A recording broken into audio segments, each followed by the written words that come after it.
Hi, I'm Michael Betel, president of the Fatty Liver Alliance. I'm here today with our first episode of FLA on the Road. We're going to be talking a lot about nutrition and the food choices that you make and how they impact your liver health. We're going to be looking at the food choices for KFC and Taco Bell. I'm here with my first ever guest for FLA on the Road with Dr. Supriya Joshi, gastroenterologist at Credit Valley Hospital. Thanks, Mike. Looking forward to today's adventure. Dr. Joshi, tell me about the importance of healthy eating and the impact that might have on the liver. You know, that's a really great question. And that's one thing that I find is really important for people to understand, that what we do every day and how we eat will 100% have an impact on how we feel and how we age, and hopefully we can eat in a way that prevents us all from getting chronic diseases, which are exceedingly common as we approach every decade from the 40s and 50s onwards.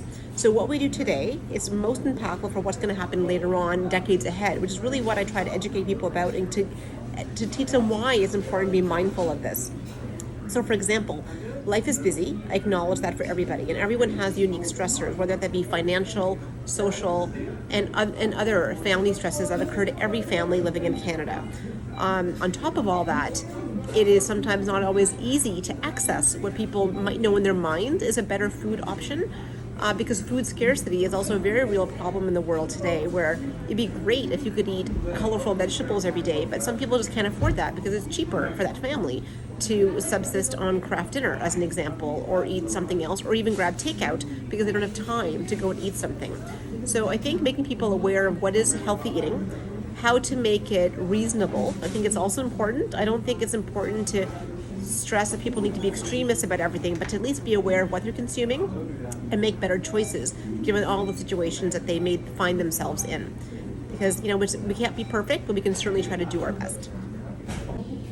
Let's take a look now at the Canada Nutrition Guide for this restaurant. Thanks, Mike. This was a great idea to try to ask for this information. And as we know, not all restaurants will easily hand this over. But this was available here, and the one thing when we refer to fatty liver disease, we know that this is developed by excessive intake of sugar and fructose. But what's also being appreciated is that when you have high sodium intake combined with the starchy carbohydrates and fried foods that we see at restaurants like this, that combined effect can also lead to fatty liver disease, which is part of insulin resistance and all the metabolic diseases we're trying to prevent our population from developing. So one thing that we looked at that's a bit mind-blowing is looking at the sodium content of common things here. So one of them being the extra large fries. So this one product could easily be consumed by one person or shared by two people.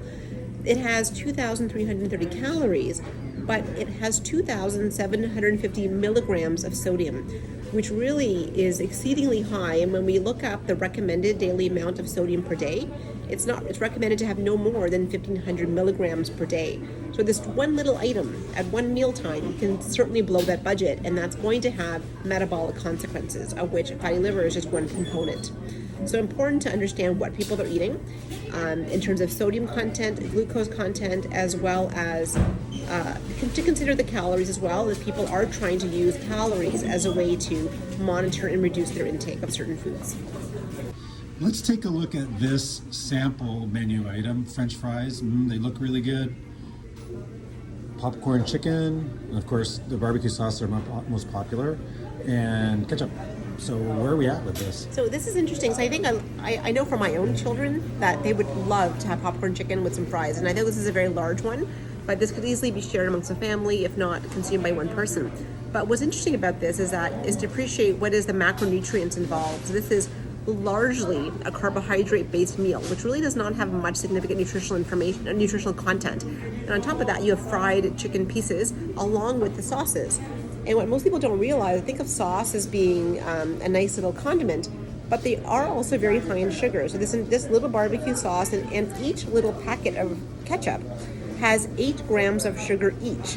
So that would be about, that's 2 teaspoons of sugar in each packet of ketchup, as well as in this entire barbecue sauce. And for children, we recommend they don't have more than 6 to 8 teaspoons of sugar in an entire day. So you mix that along with this carbohydrate and the fried chicken, where you're going to have someone who will be full transiently, but all of this is most certainly going to cause a spike in blood sugar within probably an hour or an hour and a half after eating the meal. And then people will generally feel tired as their insulin levels surge to control that high blood sugar. And then very shortly after that, they're hungry again. So this type of meal, while it certainly fixes that emergent need to eat, it's not going to sustain someone for the day or for very long afterwards. So this type of meal leaves those classic cycles and fullness and then hunger again. And then that elevated blood sugar that will result from this will make people feel a little bit, possibly a little bit irritable. And on top of that, not be very good for their general health.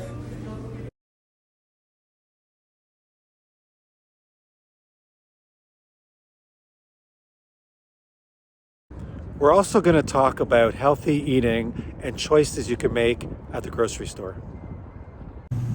So let's take a tour of the grocery store. So many of us know that when you go grocery shopping, the best bang for buck to get nutritious food is to shop around the perimeter of the store, where you'll find things that are fresh, including the fruits and vegetables, including the dairy section. As you move inwards is where you're going to get all the processed canned foods that really are there for more convenience eating, which we know all of us will find ourselves in that bind once in a while. So let's take a tour and we'll look at some of the prices to see what's really feasible. So looking at the average Canadian family size is about usually a family of 4. In the ideal world, you want a combination of fruits, vegetables, and a protein source. And if you look at everything, most items will be more than $10, and that's just one part of the family meal. And most people are still eating 3 meals a day plus snacks. So you'll see how quickly it adds up for a family to have a healthy meal. So one of these salad containers that are pre-packaged and washed greens will easily be just one item itself, $5 to $7, and that will just be the salad part of one meal. Another hot breakfast item tends to be bagels. And one thing people don't realize is how carbohydrate heavy they are. But if you look at the nutritional information for one bagel, you can see 44 grams of carbohydrate. So minus the fiber, which is really almost none, you get about 42 grams of net carbs in just one bagel. And I typically advise people to have their total carbohydrate intake to less than 100 grams a day. Ideally, if they can get to 50 or 75, that would be great. And their intake is balanced otherwise by proteins, healthy fats, and good fiber. So if you want to talk breakfast, Mike, we've discussed the bagel already. But if you look at, these are the top 3 ranked cereals in Canada. Cheerios number 1, Honey number 2, and Frosted Flakes number 3. Now Cheerios is probably nutritionally the most sound of all of these, and we know that, as our label says, there's only 1 gram of sugar. And if you have one bowl of this, you're going to get a little bit of protein, which is probably from the milk, I would presume. But overall, very low in sugar. So this isn't a bad choice in terms of breakfast cereals. But once you compare to what's ranked number 2 and 3, the Honey and the Frosted Flakes, we turn our attention to the information, you'll see that compared to the 1 gram of sugar in the Cheerios, Honey Nut bumps up to 9 grams, which is 2 spoons of sugar, and Frosted Flakes has 10 grams. So both very similar in terms of sugar intake, although Frosted Flakes has less fiber than the Honey Nut. So in that perspective, the Honey Nut or the plain Cheerios, probably the best cereal options if someone really wants to have breakfast for cereal. So now we're visiting the jam aisle, and this certainly has been enlightening. So Mike, you taught me something here today. So if you look at typical jams, we'll go to some popular brands like Smucker's, and here's a typical jar of strawberry jam. And when you look at the nutritional information, in 1 tablespoon, you have 50 calories, and you get 10 grams of sugar, which is 2.5 teaspoons. And now, if you look at the same brand, but no sugar added, for 1 tablespoon, you're down to 4 grams of sugar. And what you taught me about was this brand, which I've never tried before, but I'm going to buy some today, is that in 1 tablespoon, there is hardly anything, 1 gram of sugar. So that's pretty amazing to see that. Watch it, Mike. So I think in terms of being aware of what's in your products, this is certainly better to look at, and realizing that the sugar content is variable depending on what products you buy. So just coming down the aisle of convenience, looking at the ready-made, easy-to-make foods that a lot of our kids will eat when they go off to university, or you're just tired to come home from work and you don't want to really think about chopping or washing something, you could easily pop on the stove one of these pre-made meals, such as mac and cheese, which is a classic.